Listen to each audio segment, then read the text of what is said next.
when the shadows take their toll. You are near, my rock, my shield, my song. When the enemies draw near, I will never bow to fear. For you, Yahweh, fight for me all along. Yahuwah fights for me. His right hand lifts me high. He splits the sea before my feet and leads me through the night.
Shabbat Shalom, everybody. My name is Jason. I'm Caden. I'm Jaden. I'm Nicole. I'm Eli. And we are the Yahuwah and the Torah YouTube channel. And we are very much blessed to have all of you guys in and around us as well as we go through the readings of the scriptures of our Creator. And this is an appointed time that we are all in right here. This is a day we call the Shabbat. And the Shabbat was made to support mankind. The Shabbat was made as a sign of those who are willing to follow our Creator and to do what He has asked us to do. So if you are keeping this day Kodesh, if you are keeping this day set apart and doing the rules and the regulations that we have for a day such as this, then congratulations. You are a part of Yah's people, and this is what it means to be a set apart group of people. So we welcome you all out there. It has been a rough 2025. It has been a rough year. I don't know if all of you guys out there are feeling this as much as we are, but it seems like the more scriptures that go out, especially in these free digital versions, it seems like the more oppression that comes our way and the various rolling rocks that come and take us to school. And for those who haven't seen what the Yah Scriptures is, it is a free application that you guys can get on your phone. And we're going to be going over some of the greatest things. And the main page, it has a thing called the Torah commands. And it's something that has never, ever been put out in the general public before. And so right now we have two different languages that are out there. Swahili is at the very edge of being done. Hindu has been turned into the coders, and I am finishing up Portuguese as we speak. And every single one of these languages, which are larger languages, will have access to the thing called the Torah. It will look just like your English version of this. And as we get these out and about, it really much seems like this is something that the powers of darkness don't really like us to do. So we will keep you guys in prayer. We ask that you guys will keep us and our family in prayer, that we are not taken by the forces of darkness. So good day to you guys. Much love to all of you guys. Cade, will you please open us up in prayer? Father, we thank you for this day. We thank you for blessing us and watching over us. We thank you for bringing us to this Shabbat and giving us this day of rest, a day you set apart, a day you have called holy and sanctified. We ask that you put the Ruach day on us, on the family all around us, all across the world. We ask that your Ruach be with us, that we speak the words that you have put through us, the words that you have destined for us to speak today, and that your Torah is sanctified for everything. We thank you in His name. Amen. Okay, so let us get into our reading. The very first thing that we are, and we are into the cool thing this week is what we're reading is what we call the Shema. And this week's reading is in this same chapter. So we're actually going to hear this twice as we roll through this. Jade, will you please give our brothers and sisters this Shema? And for those who don't know who Yisrael is, guys, that's all of us, right? There's no better identifier for the people of Yah's kingdom are the house of Yisrael. Go ahead, Jade. Hear Israel, Yahuwah Elohim, Yahuwah is one, and you shall love Yahuwah your Elohim with all your heart, and with all your being, and with all your might. And these words I am commanding you today shall be in your heart, and you shall impress them upon your children, and shall speak of them when you sit in your house, and when you walk by the way, and when you lie down, and when you rise up. And shall bind them as a sign on your hand, and they shall be between your eyes. And you shall write them on the doorposts of your house and on your gates. And we'll go over this in this chapter that we're reading today, but this is one of the most fantastic guides for all of us. And if we didn't have a tremendous amount of scriptures and all we had was something like this, we would know that our Creator is reaching out to us. And the number one thing that we as Yah's people should be doing in this life and our lifetime is loving our Creator with all of our heart, with all of our being, and with all of our might. And that might be something that is daunting for people, because we all have come out of this darkness of this religious system. At least a lot of us have. And when you are in this darkness of a religious system, the last thing that people do, even though they say that, is loving our Creator with all their heart, mind, and soul. And when you look at the Torah, which means the way forward, it's the book of knowledge, it is the instruction guides that we have been given from our Creator to us. There's nothing bondage, there's nothing out of line, there's nothing that's really, really hard when you are keeping Torah. So for all the people that ever told you you can't keep the Torah, only Moses' old people did, oh, you have to be in the land of Israel to keep the Torah. Well, those are all lies. Those are all foundational lies that have come directly from the hand and the mouth of Hasatan. The Torah is easy to keep. It's fascinating. It is a breath of fresh air. And as we start reading through this Torah this morning, we hope that you guys will be as refreshed by the reading of just the Torah in of itself as we are. Miss Nicole, will you please greet our brothers and sisters? All right, we have Chris, we have Razul, Sarah and William, Danny Boy, Sue, Jeremy and Callan, Candy and Ruby, Sylvia, Loving Yah, Gina, The Grand, Mr. J905, Joanna, Sylvia, Obi Lines, Chris, I'm scrolling, Brandy and family, James, welcome to you. And I think that's everybody. If I missed anybody, I apologize. Yeah, so greetings to everybody now and in the future as you guys watch this. The majority of the views come long after this live stream. But this live stream is an exciting place to be because we can all sit and just read scriptures as a family. And this is what a Shabbat is called to do. We're called to love our Creator by obeying His commands and being a part of this walk. Now, this is the Yah Scriptures app that Nicole pasted in there, and this is the Torah commands is one of the most incredible parts of this entire book, because there's never been a free scriptures that has the Torah commands listed in them. And this is it's gone to 177 different countries. This has gone worldwide. And all the rest of these versions, as we get them out there, they're going to see stuff. And Swahili has never seen a list of Torah commands. Hindu has never even heard of it. They're a multi-lowercase God place. They have a God for every day, for every meal, for every week. I mean, there's just so many different gods. And we're introducing them to our Elohim Most High. And He's a single Elohim. There are no other Elohim other than Him.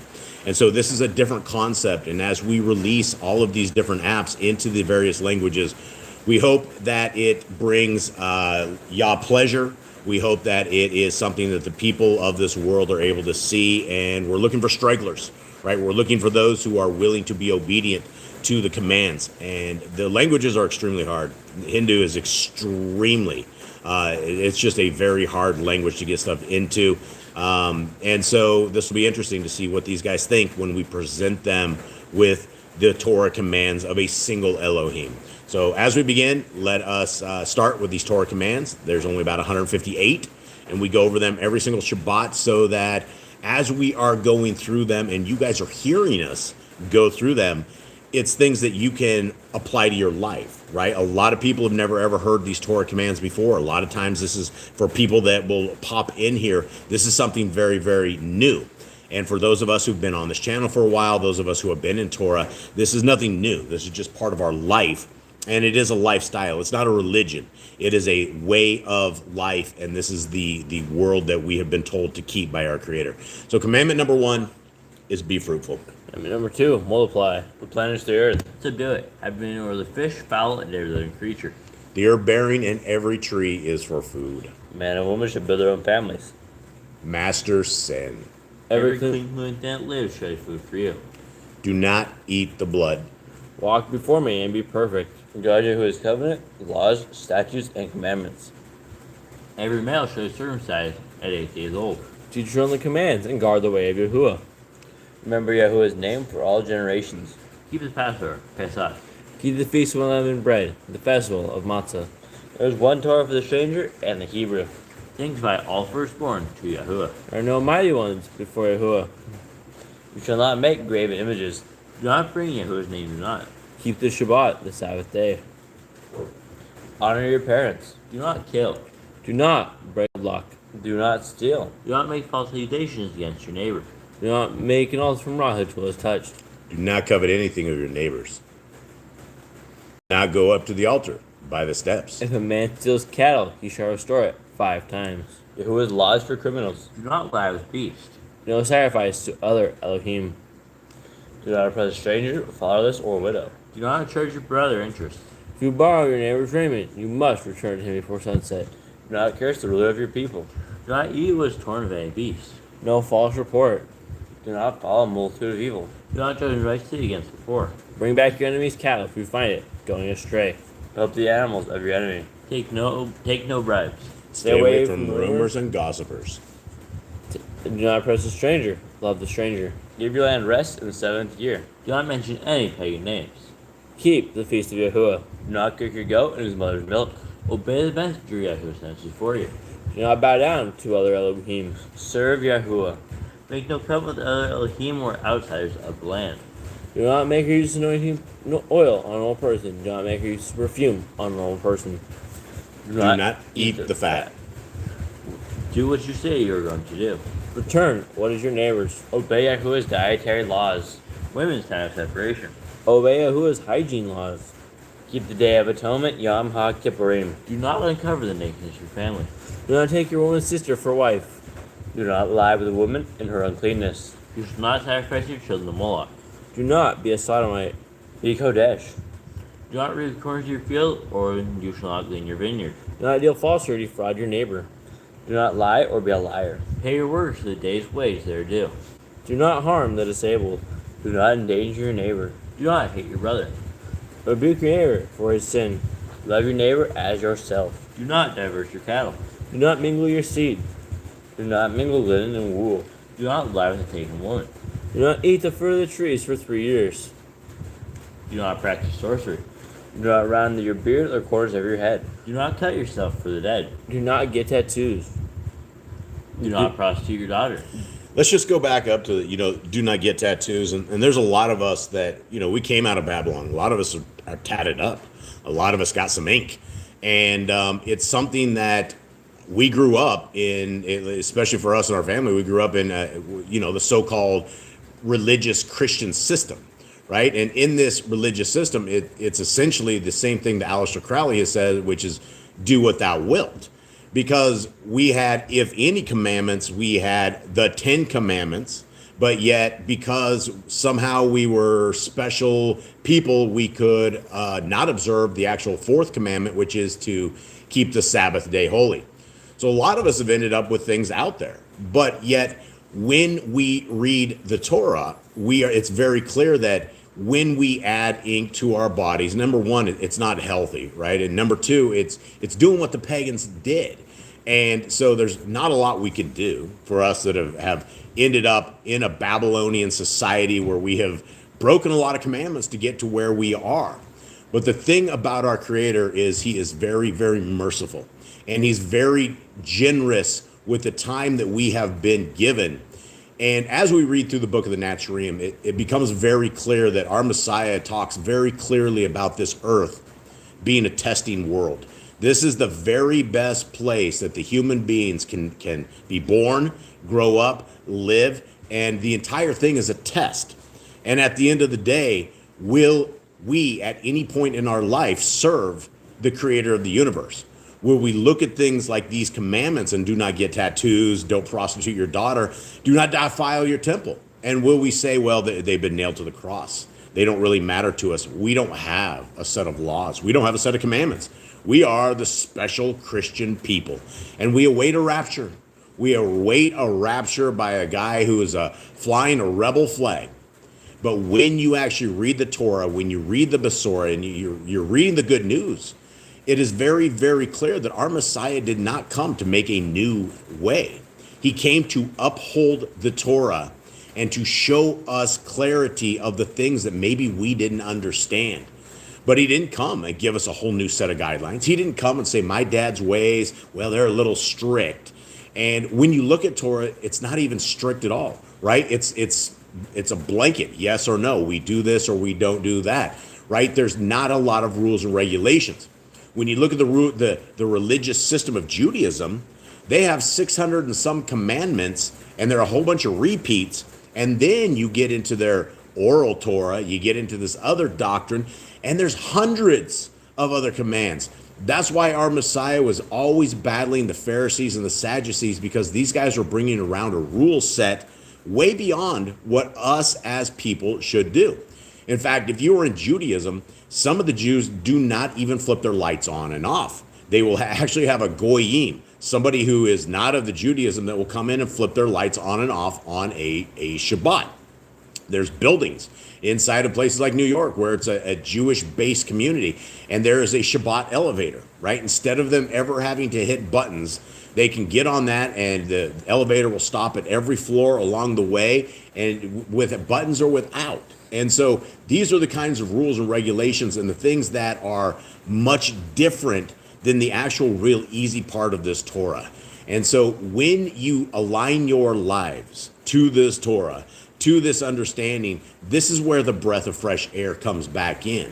Because we don't do things that hurt our temple. We don't do things that will crush our souls, because we know that our Creator lives and He has a purpose for us and a plan. And so we need to be as prime as possible when it comes to our temples. Continuing on, do not. What do you got? Jessica's question. All right, what you got? What do you think about kosher foods? I try to buy kosher foods when I can. Here's the gig. It's like buying organics anymore, right? It used to be that you really should buy organics, but all the powers that be have bought out the organic companies, and so they were testing all of this organic cereal. I saw a report like a year or so ago, and all the organic cereals have more glyphosate in them than actual stuff. So when you're saying a kosher food, what you're saying is that you've had a rabbi bless the food. And so what they will do, and I've seen them as they go through, and they will have what they call the goyims. They will have the goyims prepare whatever it is, however they're going to prepare it, and then they will come in and bless the food. Now, here's the problem with this. The thing about the world that we are in is it's a depopulation schedule, because they're poisoning us with all the foods, with all the chemicals, with all the stuff they're dropping out of the skies. It is a death sentence to be on this world that we are in, and it's very, very hard to be set apart in this kind of world, because it's like they're shooting up poisons into the lettuce, right? All that same kind of stuff that they were shooting poisons into us, at the beginning of this decade. Now they're putting it inside of everything, and so I don't think I'm sure it wouldn't hurt buying kosher, but at the same time, it's just yet another level of pyramid scheme monopolies where. You don't know if it's kosher or not, right? You really don't know. You do know that they had at some point a rabbi come bless it, and at that point they consider a lot of things kosher. So just be very, very careful. It's a lot of it's not exactly what they say it is. All right, let's see. Anything else? Okay, I think we're good. Okay, do not consult the medium. Respect your elders. Have correct weights and measures. Do not walk in the manners of the nation. Give the feast of first fruits, Shavuot, over Pentecost. Give the feet of trumpet, Yom Torah. Give the feast of Sukkot, Shem Yatzeret. If you blaspheme the name of Yahuwah, you shall be put to death. You kill your neighbor's animal, you must give him another. Repay injury for injury. Honor the Yovel, Jubilee year. Confessions Yahuwah, and repay who you have trespassed against. The law of being Nazir. Wear Zedil the four corners of your garments. The laws of whoever touches a corpse. Follow Yahuwah's law of inheritance. Torah of keep your oath to Yahuwah. Do not add or take away from the word. Okay, so this is a big one, right? I like to touch on this one because it is one of these commandments that there's not a lot of words to it, but we as the people of Yah have been indoctrinated into evil religious systems, right? And you can take any one of the 400,000 different religions that are out there, and you will find that every single one of them break this command, right? All food has been made clean, right? If you're going to a potluck at one of these so-called Christian churches, and I grew up in the Christian church, I know all about the potlucks, I know all about the harvest festivals, I know all about this stuff. We lived it. And they would take us downstairs once a month. We would have a potluck. Everybody brought their stuff, and you would find stuff like ham. You would find pork and beans. You would find all of this unclean food that is something that is an abominable, and it's not even food. We have to understand that pig is not a food. Leviticus 11 gives us a very clear breakdown of what clean food is and what things are that are not considered food. And so when we have grown up in this religious system, a lot of us have defiled ourselves completely. A lot of us could be very, very sick because of the stuff we ate prior to this. And when we come into the Torah, It's something that it takes years and years and years to shake off all of these other indoctrinations that we have had, right? Sunday worship. A lot of us had no other idea that there was a seventh-day Sabbath. What are you talking about? This is now the Lord's day. We can worship any day we want because that's what the religious rhetoric has said. And so every single aspect of religion, organized religion, breaks this command because everybody adds to it. Everybody takes away from it. The Catholics have rosary beads and they have little man in a box, sprinkling water on you when you walk in the door. All this stuff is adding to and taking away from the word. So we need to get back to the garden. We need to get back to the original times when we had just this set of guidelines and these set of laws.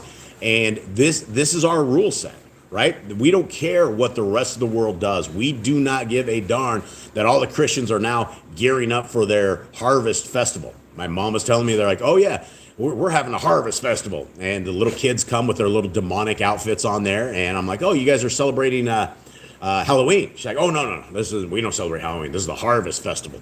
But yet I grew up in the harvest festival, and a whole bunch of kids always came in their little Draculas and witches and all these other outfits on one of the most satanic days of the entire year.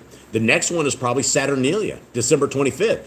But yet here we are doing what the world does. And when we keep Halloween, when we keep Christmas, we are adding to and taking away from the word, and we're breaking a whole bunch of commandments. There's just a lot of different commandments. We're not supposed to do what the rest of the world does. We're supposed to be set apart. We're supposed to taste different, smell different, look different. Our entire presentation to our Creator and to His Son is a set apart way, and that is what we need to align our lives to and get back again to the garden, get back to the pure days of when things were much better. And that takes us to the next commandment, guarding our soul, which is why we are here on this earth. It is why we are doing what we are doing, walking this narrow path as we observe all these people falling off this wide part of destruction. So we need to guard our soul. Continue on. Learn to fear Yahuwah. You shall love Yahuwah with all your heart. Bind the laws upon your head and the plans between your eyes. Write the laws on your doorposts. Do not tempt Yahuwah. Do what is right and good in the sight of Yahuwah. Do not be afraid of your enemies. And guys, here's the one. Do what is right and good in the sight of Yahuwah. Do you think our Creator wants you to dress up as devils and demons and all of this witchcraft garbage mumbo jumbo that is happening?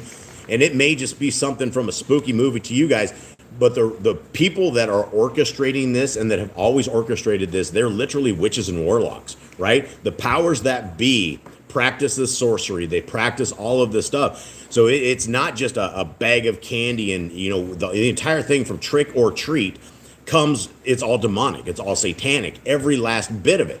And so when we are doing things that are not right in the eyes of our Creator, it's not going unnoticed, right? Everything that we are doing, which is why we are the set apart people. We nobody would see us at these, getting on our knees to Nimrod's phallus, opening presents. None of us would ever see us dressing up our kids or like opening the door. Shut your doors on Halloween. And Chris said it right with Yah Scriptures. He says it is Halloween. It is literally a very, very satanic part of this year. And unfortunately, we're all stuck in Babylon. We're all stuck in captivity. And this kind of garbage is not going to happen in the kingdom to come, right? When we are in New Jerusalem, when we are serving with our Messiah, this is the last thing that you would ever see there, right? It's a good way to get kicked out of the kingdom to come for sure. Okay. And Joanna says, highest satanic day. Yep. And then, going again, Saturnalia, what they call Christmas, is the next big one, right? That is the next big thing, right? It is all satanic. It's all Nimrod worship. It's all sun worship. It's all begging.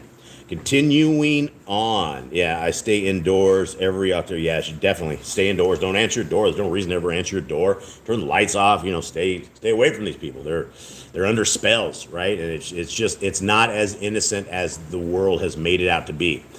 Okay, continuing on. Do not be afraid of your enemies. Remember Yahuwah. Circumcise your heart. Cleave to Yahuwah. Swear by his name. Destroy graven images.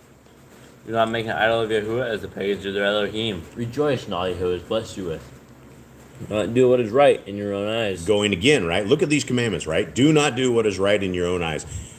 every Christian out there is offended when you tell them that the harvest festival is just another face of Halloween. They're like, oh no, that's not what we believe. Yeah, I know, and that's why they don't worship on the seventh day, right? We can do what we want. We worship on a Sunday because they call it the Lord's Day, when we have no instructions ever that have said to violate the seventh day Shabbat. And so we end up with all this stuff, right? Doing what's right in our own eyes, doing what's, stuff that our Creator's definitely frowning on us about. Continue on. Do not hearken to the words of false Nevi'im. Don't make any vows between your eyes for the dead. You shall not eat any abominable thing. You should give to a stranger clean food that dies of itself, but you shall not eat of it. Give tithe of your increase of seed year by year. Laws at the end of the 7-year lease. Do not borrow from the nations. Do not harden your heart, nor shut your hand from the poor. Guard month 1 of Yahuwah's calendar. 3 times a year, all males shall appear before Yahuwah.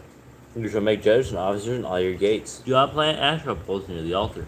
There must be 2 or 3 witnesses. Hearken unto the prophet Yahuwah has chosen. Private test of Deuteronomy. Do not remove your neighbor's property line. How to deal with a false witness among Torah keepers. The first child to get double portions. If your brother's cattle or clothes are lost and you find them, you must return them. A woman should not wear what pertains to a man, nor a man wear what pertains to a woman. If you find bird's nest, the mother and the babies, or eggs, take the babies, but not the mother. If you build a new house with a flat roof that we lived on, you must put a railing around it. Do not be a prostitute. Do not use dirty money. The law of divorce. Do not take a person's millstone for a pledge.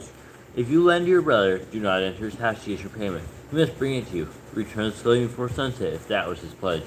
Do not praise a hired servant that is poor and needy. Every man should put to death for his own sin. Do not go back to the gotten sheep in the field, dear, for the stranger, fatherless, and widow. Do not muzzle your ox when he treads out grain. If your brother dies and has no child, you shall take his wife and the firstborn after your brother. At the end of 7 years, you are to read the Torah at the Feast of Tabernacles. All right.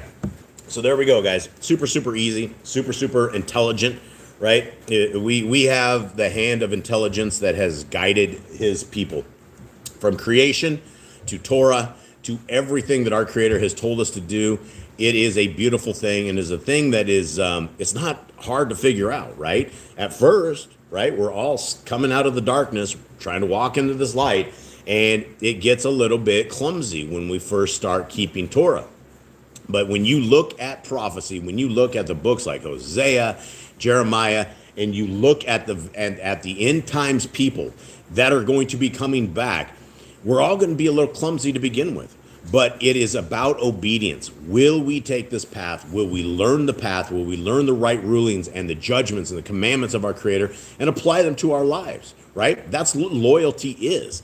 It's the same thing that when you are out cheating on your spouse all the time, they look at you and there's no way to regain the trust. They're like, you are very disloyal. Why would I ever want to be with you? Same thing. Our Creator has said, I want you to walk this way. I want you, who I have designed in a beautiful, perfect fashion, to do what I am calling you to do. And when you go the other road, it's the same as committing adultery on our Creator. And so we want to be pure. We want to be in check with this. All right, we are into Deuteronomy 6. Jaden, will you please give us a breakdown of where we are prior to this? We are close to the promised land. We are in the days of the end of the 40 years. The people have sinned and made it through. Moshe is now telling the story of what has happened, because the people that were cursed for 40 years, they are pretty much all died off, and now it's a new generation. And Moshe is telling the people what happened in the last 40 years, what they went wrong, what they did. Now he is telling the people what they need to do to inherit this land and how they need to go forward with their lives. Yep. Okay, so this is it. This is a beautiful, beautiful chapter. Everything in Deuteronomy is beautiful. Everything in Scriptures is beautiful. But this is one of the ones I really, really enjoy. And again, this isn't a scripture from back in the days, right? This is a scripture that applies to all days, all generations, all times. It's the same set of instructions that we have been given for this time right here, when we're able to open up our scriptures and read them. This is a message to end time peoples. This is a message to the remnant, to those who have their eyes open and their ears, who they're willing to hear. Okay, here we are. And this is the command, the laws and right rulings which Yahuwah your Elohim has commanded, to teach you to do in the land which you are passing over to possess, so that you revere Yahuwah your Elohim, to guard all his laws and his commands which I command you, you and your son and your grandson, all the days of your life, and that your days be prolonged. And you shall hear, O Yisrael, and shall guard to do, that it might be well with you, and that you increase greatly as Yahuwah Elohim of your fathers has spoken to you, a land flowing with milk and honey. Hear, O Yisrael. Hear and obey. The actual Hebrew is Shema, which is it's a little bit better than this English because it means hear and obey. So we have all been told to Shema. Shema, O Yisrael, Yahuwah, our Elohim. Yahuwah is one. And you shall love Yahuwah your Elohim with all your heart and with all your being and with all your might. And these words which I am commanding you today shall be in your heart, and you shall impress them upon your children, and shall speak of them when you sit in your house, and when you walk by the way, and when you lie down, and when you rise up. And shall bind them as a sign on your hand, and they shall be as frontlets between your eyes. And you shall write them on the doorposts of your house and on your gates.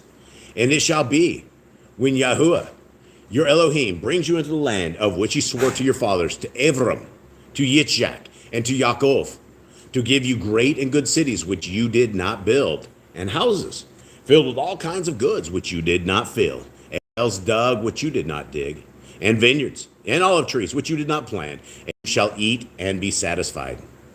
Now, this is important for all of us, right? This is a key piece of what we just said. Be on guard, lest you forget Yahuwah, who brought you out of the land of Mitzrayim from the house of bondage. Continuing on with the great advice and commandments. Revere Yahuwah your Elohim and serve him and swear by his name. Do not go after other mighty ones, the mighty ones of the people who are all around you. For Yahuwah your Elohim is a jealous El in your midst, lest the displeasure of Yahuwah your Elohim burn against you.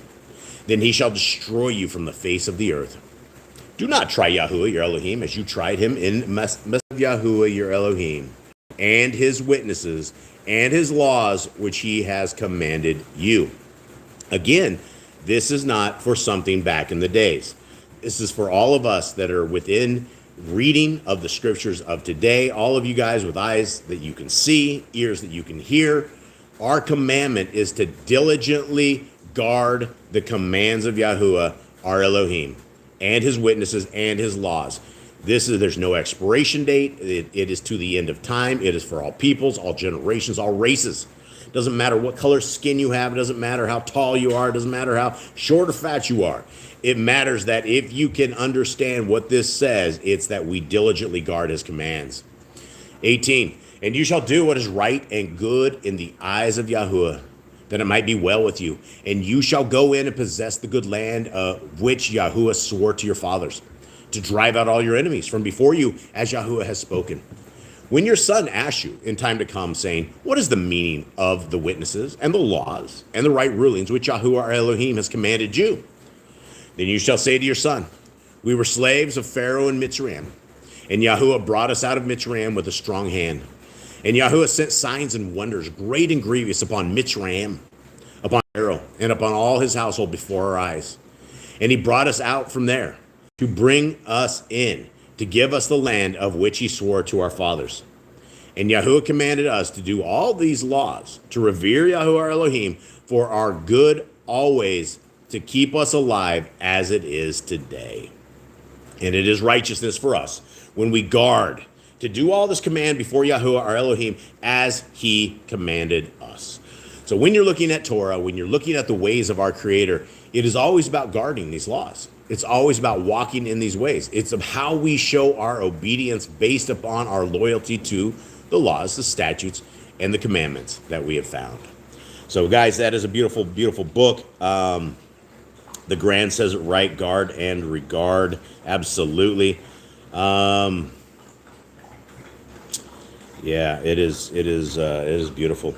And guys, this is, again, we're all in captivity, right? We may not be in Mitzrayim, but we were all born into Babylon. We were born into a Babylon system. We were born into a nation that doesn't observe the laws, statutes, and commandments of our Creator. There's not a single nation out there that does that, including the so-called state of Israel that is out there over there, right? They kill off babies, right? They have abortion clinics that are nationwide that are all over from one coast to the other. And when you're looking at would the people of our Creator be offering up their children onto the stainless steel tables of Moloch?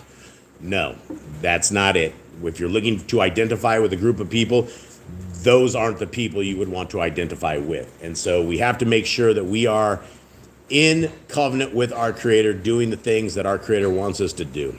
All right, here we are into Luke 24. Eli, give me a breakdown of where we are at with Luke 24. So in the last chapter, our Messiah was crucified.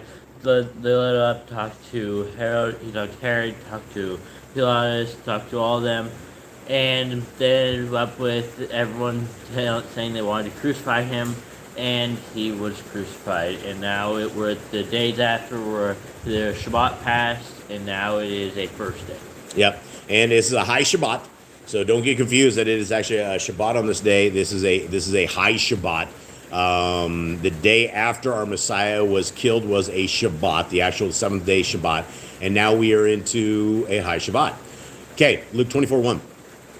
And on one of the Shabbatoth, at early dawn, they came to the tomb, bringing the spices which they had prepared. And they found the stone rolled away from the tomb. And having entered, they did not find the body of the Adon, Yahushua. And it came to be, as they were perplexed about this, that see, 2 men stood by them in glittering garments. And becoming frightened and bowing their faces to the earth, these said to them, "Why do you seek the living among the dead? He is not here, but he has been raised up. Remember how he spoke to you when he was still in Galilee, saying, the Ben of Adam, the son of Adam, has to be delivered into the hands of sinners and be impaled, and the 3rd day rise again." And they remembered his words. And having returned from the tomb, they reported all this to the 11 and to all the rest. And it was Miriam from Magdala, and Yochanan, and Miriam of Yaakov, and the rest of them, who told this to the emissaries. And their words appeared to them to be nonsense, and they did not believe them. But Kepha arose and ran to the tomb, and stooping down, he saw the linen wrappings lying by themselves. And he went away home, marveling at what took place. And see, 2 of them were going that same day to the village called Emmaus, which was 60 stadios from Jerusalem. And they were talking to each other of all this which had taken place. And it came to be, as they were talking and reasoning, that Yahushua himself drew near and went with them. But their eyes were restrained, so that they did not know him. And he said to them, "What are these words you are exchanging with each other as you are walking? And you are sad?" And the one whose name was Cleophas, answering, said to him, "Are you the lone visitor in Jerusalem who does not know what took place in these days?" And he said to them, "What?" And they said to him, "Concerning Yahushua of Nazareth, who was a Navi, mighty in deed and word before Elohim and all the people. And how the chief Kohanim and our rulers delivered him to be condemned to death and impaled him. We, however, were expecting that it was he who was going to redeem Yisrael. But besides all this, today is the 3rd day since these took place." Now, this is the amazing thing, right? Everybody from the days of the prophets knew a deliverer was coming. They knew the enlightened one. They knew the Son of the Most High was going to be delivered to them, but they all thought he was going to come with an army. They all thought he was going to raise up an army. They all thought they were going to be free from the Romans. This oppression they had since the days of the Maccabees to where they are now, they're just oppressed, right? They have these little villages. They're stuck there. They're limited to what they can do, and they thought Messiah was coming to redeem them. And so this is one of these understandings, praise Yah that we have all of these scriptures in our fingertips, that we're able to see them today, where all these guys had to figure all of this stuff out.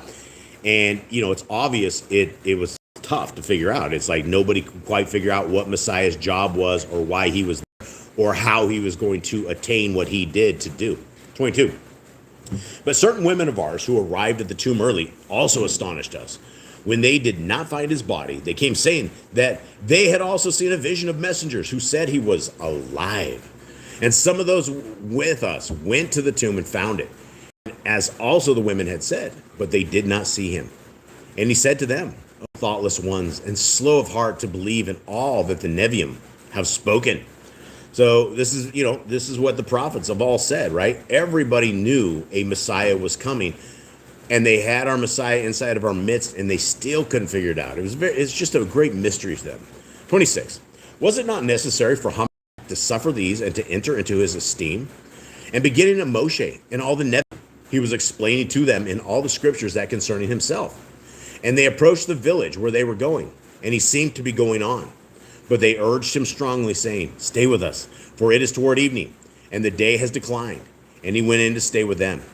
And it came to be when he sat at the table with them, having taken the bread, he blessed, and having broken, he was giving it to them. And their eyes were open, and they recognized him, and he disappeared from their sight.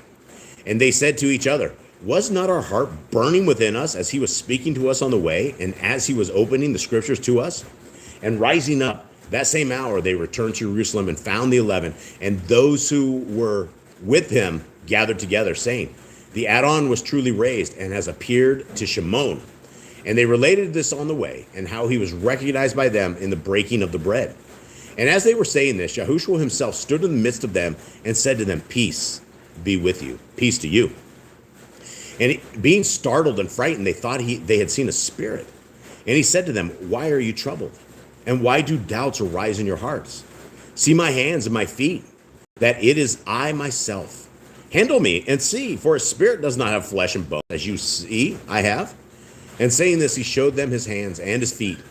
And while they were still not believing for joy and marveling, he said to them, Have you any food here? And they gave him a piece of broiled fish and some honeycomb. And taking it, he ate in their presence. And he said to them, These are the words which I spoke to you while I was still with you, that all have to be filled that were written in the Torah of Moshe and the Nevi'im and the Tehillim concerning me.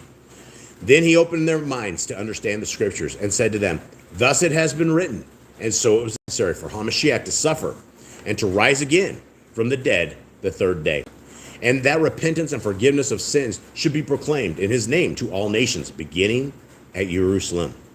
And you are witnesses of these. And see, I am sending the promise of my Father upon you, but you are to remain in the city of Jerusalem until you are clothed with power from on high. And he led them out as far as Beth-Aniah, and lifting up his hands, he baraked them. And it came to be, while he baraked them, that he was parted from them and was taken up into the Shamayim. And they, having bowed down to him, returned to Jerusalem with great joy, and were continually in the Mikdash, praising and baraka Elohim. Amen. Okay, so that is the end of a big chapter. It's the end of, we're going to be heading into the book of John as the final piece of the Basora in this reading. And let us get into our last reading here today. This is, I love Torah. I love the Basora. You know, when it's talking about the good news, it's just amazing. Yeah, so Sue Smith is talking. She says this, and I can't actually get too far into this, but she's right. I was watching something the other day where the male children are 8 days old. They are bringing them to the rabbi, and they perform a very disturbing performance on the male child after circumcision. Yeah, you know, that's not all of them. We're talking deep, dark Talmudic Jews that run this ceremony. And there's videos all over it. They try to hide them, but it breaks Torah commands about drinking the blood. And so I won't go too far into that, but we've known this for a very, very long time. That's the when the Jews came out of Babylon, when they came out of their captivity, they came out with darkness, and they came out with a whole bunch of other scriptures, and they came out with their oral Torah. They came out with books that only their rabbis, or so-called rabbis, said things, right? They came out with people being called goyim. Prior to them going to Babylon, we'd never heard of the goyim. We didn't know what a goy was. But according to them, it's a group of people that are you can beat them up, you can steal from them, you can do whatever you want to do to them, because they're not part of your religion of Judaism. And so when we go and we label people goyim, imagine us trying to minister to these people. Imagine for us trying to, I don't know if you guys heard that big old bang when I said minister to people is like a big hit on my roof. I'm like, wow, that was great timing. We have special effects for this entire thing.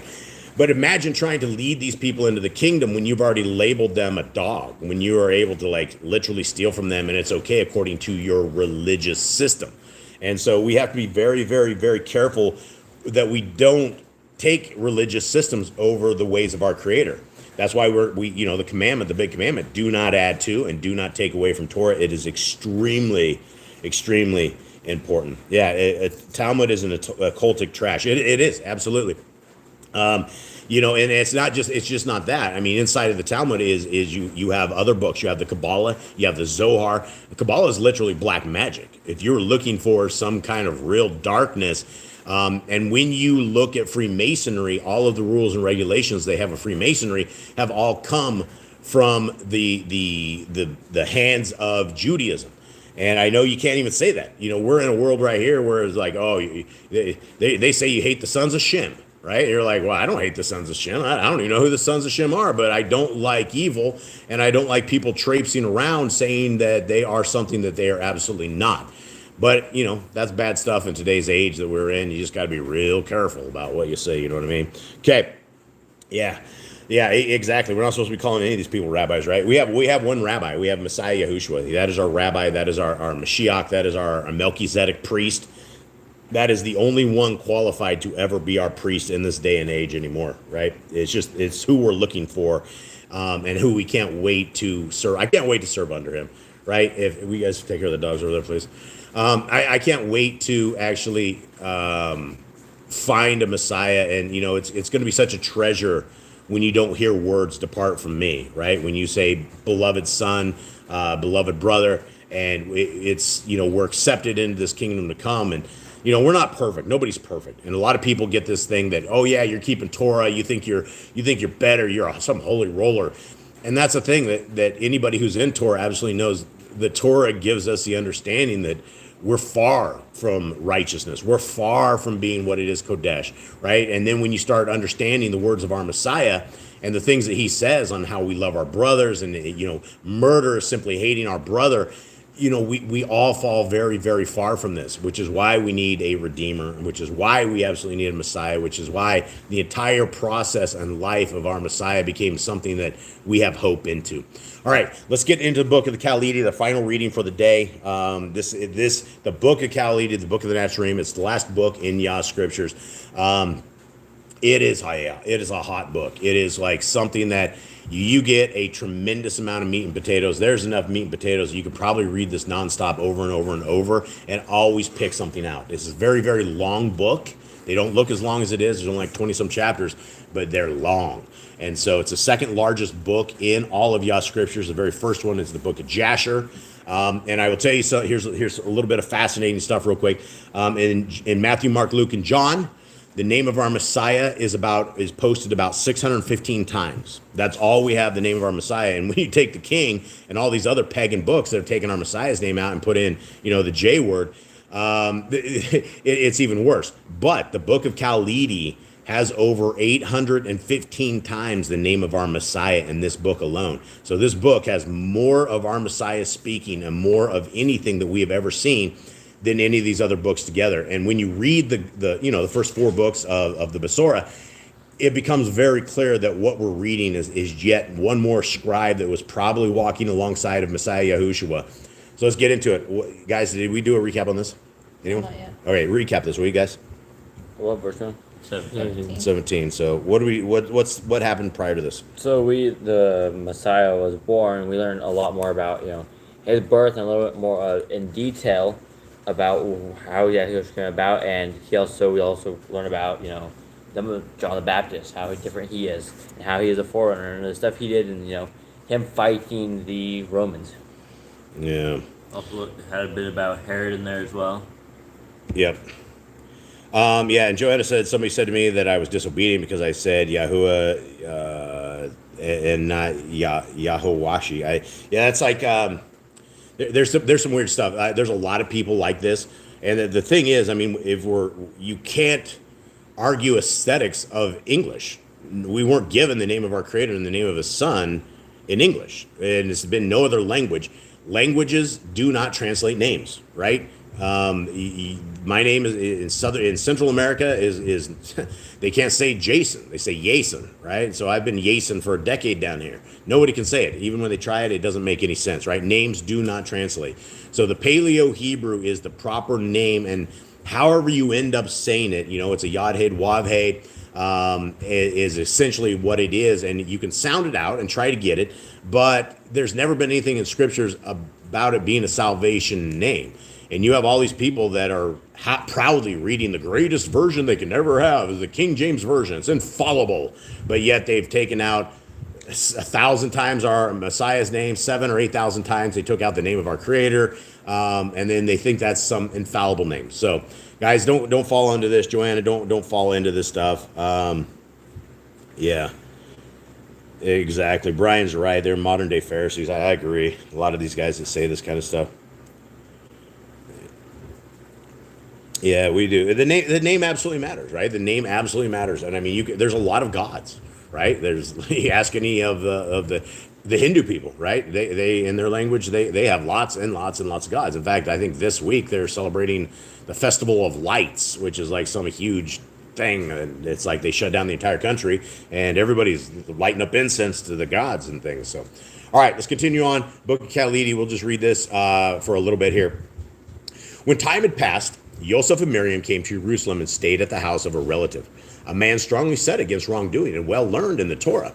The 40 days having been accomplished for the purification of Miriam, she came to the Heichal, and Joseph offered the prescribed sacrifices and dedicated the child. Hearing from Joseph and Miriam the things which the sages had foretold about the child Yahushua, the devout man took the babe into his arms and praised Yahuwah in this manner. Because the things foretold have come about, your servants prepare to depart in shalom. For my eyes have been gladdened by the deliverer of my people, a beacon, light for others, and the glorifier of your name. He will teach all men the ways of Yahuwah and how to walk in his paths. So swords shall be made into plowshares and spears into billhooks, and shalom will reign over men. Joseph and Miriam could not understand the meaning of this and asked what was meant. Whereupon the man replied, I hold a sapling which will grow into a tree, under the shade of which many nations will find shalom. Yet he will also test the strength of our people, tearing them apart in dispute.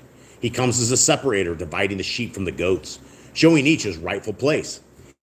Place a sword in the hands of the weak and strengthen them, and the Belial will be smitten. And after complying with the requirements of the Torah, the Kohanim, Joseph and Miriam returned with the infant to their home in Galilee, a small place in a hollow at the foot of the hillside. There the child grew up, developing a strong body and keen mind, for he was strangely talented. He was wise beyond his years and deft with his hands. And when old enough, he began learning the craft of plowmaking. His parents, following the custom, went each year to Jerusalem for the festival of deliverance. And when Yahushua was 12, they went as usual. But this time taking him with them, having remained the 7 days of the festival, Joseph and Miriam set off to return home, but let the boy linger in Jerusalem. For a kinsman of theirs was also returning, and they thought Yahushua was in his company. Now I find this, the book of Khalidi, the book of the Nazarene, is so fascinating because we have heard this story before, right? We know our Messiah got left in Jerusalem, and we're sitting here thinking to ourselves, are the parents derelict? I mean, how they had an only child. How is it they decided to leave this kid? But then this is the problem when you judge unrighteously, that all of a sudden you get the rest of the story. As old Paul Harvey would say, this is the rest of the story. And that there was a kinsman of theirs who was also returning, and the kid was probably hanging out with their uncle or something of the sort. And so where did our Messiah go? 23. Having gone a day's journey and finding Yahushua was not with his kinsman, they became perturbed. And at first light in the morning returned to Jerusalem. It was some time before they found Yahushua in a small outside room of the Hayekel, sitting. He was in the temple, sitting before the instructor of the Torah of the Kohanim. His parents were astonished at finding him accepted among learned men, and the teacher expressed amazement at the child's love of learning. Now, this is a huge miracle in of itself. Not so much that Messiah was was found, but that where he was found, right? They were. You just don't go and hang out with the Pharisees and Sadducees, right? They are. It's something that you're not going to be accepted as a layman, as somebody who most of these people probably didn't even know how to read, which is why they always had to go to the Pharisees and Sadducees and learn and have people read to them. That's why they went to the temple, so the Kohanim could read to them and they could learn the Torah. And then all of a sudden he's sitting here, and at some level he's instructing the instructors. which doesn't happen. This does not happen. How is a child of this young, how is he among them at 12 years old? 24. But Miriam scolded the boy for his inconsideration, saying, we have suffered much during the search for you. Now, this isn't anything bad, right? I don't think a parent, after being gone for a day, and they get back to Jerusalem, and all of a sudden, you don't know where this kid is. You have no idea, and your kid is lost, 12 years old. That is called a parent's panic nightmare. That is something that is just, how do they even find him? Where they found him? They probably went back and replaced the steps. I mean, they were probably frazzled. This probably took a few years of their lives away, having to deal with this kind of stress. And she rightfully said, son, we have suffered much during the search for you. Yahushua replied, why search for me elsewhere, knowing I must concern myself with the work of my father? This saying disturbed the instructor. Neither could his parents understand the meaning of the reply, but they took the boy away with them. Henceforth, he always obeyed his parents, but Miriam kept these things in the storehouse of her heart. As Yahushua grew up, his intelligence increased, and he was well liked by all. But he was a solitary child, much given to wandering. And, you know, we're gonna end this reading with here, but when you read the rest of Matthew, Mark, Luke, and John, he was a wanderer, right? He'd be out there doing miracles, doing all this stuff, and then he goes, I gotta go talk to my father. And he would be gone for hours. He would just be gone. And everyone was like, where'd you go? He's like, I went to pray. And this is the same example that all of us have, that we are told to pray without ceasing, right? That's the one thing that we have, is a communication device that we have with prayer, that we can seek our Creator, that the prayers go directly to Him. And so when our Messiah says pray without seeking, that is the same advice that I believe all of us should consider and all of us should have. And Jade, will you please bless our brothers and sisters? Yahuwah barak you and guard you. Yahuwah make his face shine upon you and show favor to you. Yahuwah lift his face upon you and give you peace. Yep. All right, guys, we got a couple songs for you, and we will let you guys go. Much love to everybody who's out there.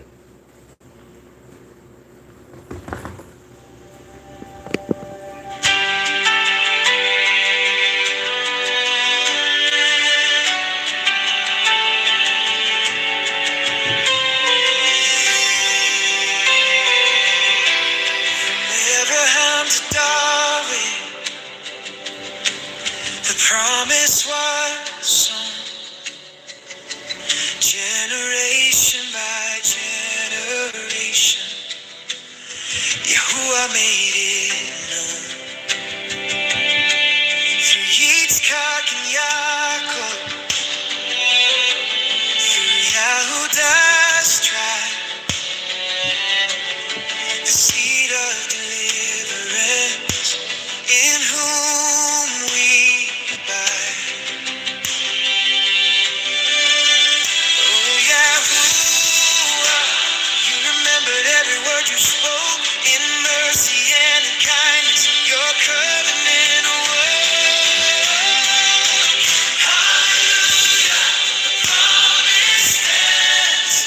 Yahushua came by Yahuwah, born of a maiden, pure and still, the word made flesh. Yahuwah's will, Emmanuel, Yahuwah with us.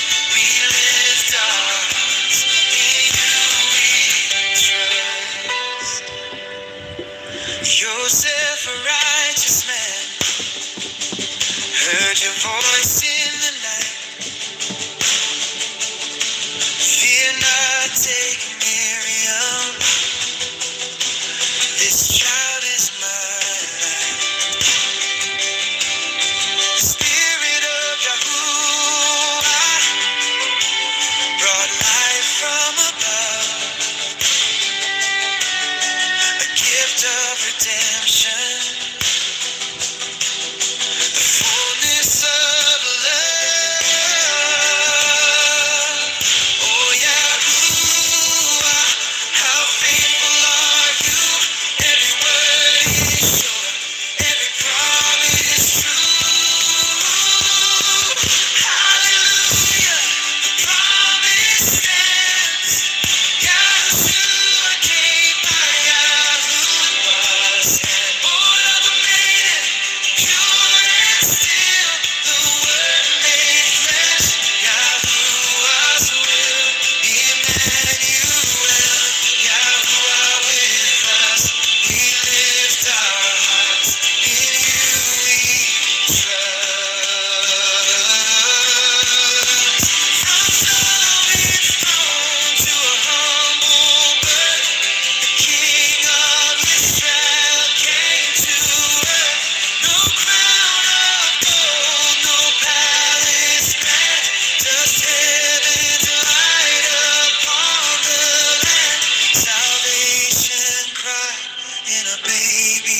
friend, the promise of life beyond death.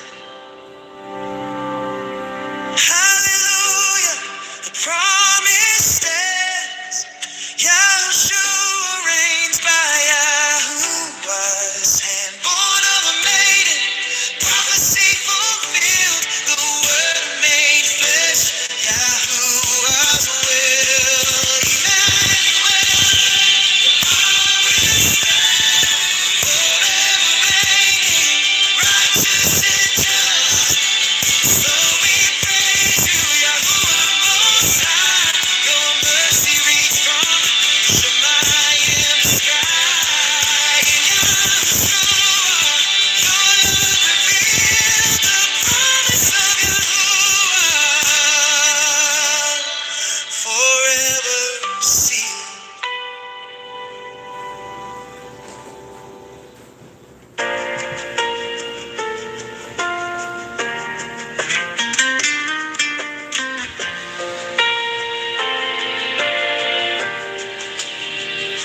From the east they came, with hearts made true.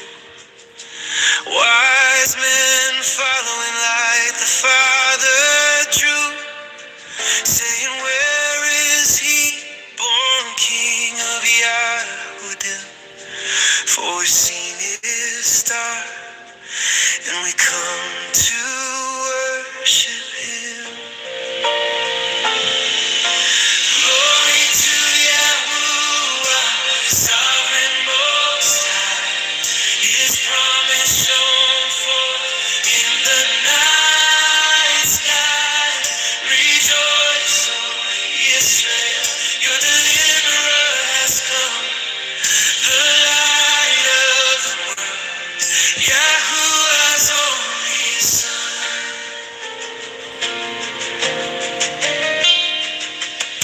Herodes trembled, his heart full of fear. But Yahuwah's message was loud and clear. A child is born who will rule in peace, and the reign of Yahuwah will never cease. Miriam held him close, her tears did flow. The word made flesh in a manger low. The shepherds sang and the heavens rang, all creation bowed as the Malachim sang. Glory to Yahuwah, sovereign most high. His promise shone forth in the night sky. Rejoice, O Israel, your deliverer has come. The light of the world, Yahuwah's only Son.